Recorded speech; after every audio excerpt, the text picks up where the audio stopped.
যখন তোমার মন ভেঙে চুরমার হয়ে যায়, চোখ ভেসে যায় জলে, তখন মনে রেখো আল্লাহ তোমার দোয়াগুলো শোনেন। আল্লাহ বলেন, তোমরা আমাকে ডাকো, আমিই তোমাদের ডাকে সাড়া দেব। দোয়া তিনভাবে কবুল হয়। তুমি যা চেয়েছ আল্লাহ তা দিয়েছেন, এবং তুমি যা চাওনি তাও আল্লাহ তোমার জন্য আরো ভালো কিছু দিয়ে দিয়েছেন। অথবা আল্লাহ কোনো বিপদ তোমার কাছ থেকে দূরে সরিয়ে নিয়েছেন। অনেক সময় আমরা ভাবি, আমার তো কিছুই পেলাম না, কিন্তু হতে পারে তোমার সেই দোয়া তোমাকে আখিরাতের বড় কোনো বিপদ থেকে বাঁচিয়ে দিয়েছে। আল্লাহুম্মা ইন্নী আসআলুকা হুব্বাকা, অর্থাৎ হে আল্লাহ, আমি আপনার ভালোবাসা চাই। তোমার দোয়া যদি আজ কবুল না হয়, তবে মনে রেখো আল্লাহ জানে কখন এবং কিভাবে তা সেরা হবে। তাওয়াক্কুল মানেই চেষ্টা এবং পরিশ্রমের পর আল্লাহর উপর বিশ্বাস রাখো। আল্লাহর কাছে দোয়া করো এবং পুরোপুরি তার উপর ভরসা রেখো, তাহলেই সফলতা তোমার জন্য নির্ধারিত। বিশ্বাস রেখো আল্লাহ তোমার প্রতিটি দোয়াই শুনছেন।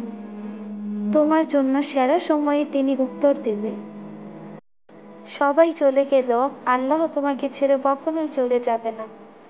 শুধু তোমাকে তার দিকে একনিষ্ঠ বিশ্বাস নিয়ে তাকিয়ে থাকতে হবে। দোয়া শুধুমাত্র কথা নয়, এটি একটি শক্তিশালী হাতিয়ার যা আল্লাহর কাছে তোমার ইচ্ছেগুলো পৌঁছে দেয়। ভরসা রাখো, আল্লাহ সবটা জানে, কিভাবে তোমার জন্য তা কল্যাণকর হবে। তাওয়াক্কুল হলো নিজেকে আল্লাহর হাতে সঁপে দেওয়া, যেখানে চিন্তা ভাবনা করার কিছুই নেই। তোমার দোয়া আল্লাহর কাছে পৌঁছালে তোমার আশা কখনো নিরাশায় পরিণত হবে না। বিশ্বাসের শক্তি তুমি কল্পনাও করতে পারো না। যখন আল্লাহ তোমার সহায়, তখন কিছুই অসম্ভব নয়। যে দোয়া তুমি আজ করছো, হয়তো আজই তার উত্তর পাবে না, কিন্তু আল্লাহ তা সঠিক সময় নিশ্চয়ই কবুল করবে। বিশ্বাস রাখো, কখনোই নিজেকে একা ভেবো না। আল্লাহ সর্বদা তোমার সঙ্গেই আছে। তোমার দোয়া যদি আজ কবুল না হয়, মনে রেখো আল্লাহ তোমার জন্য ভালোটাই রেখেছে। তাওয়াক্কুল মানে আল্লাহর পরিকল্পনা ও সময়ের উপর পূর্ণ বিশ্বাস রাখা।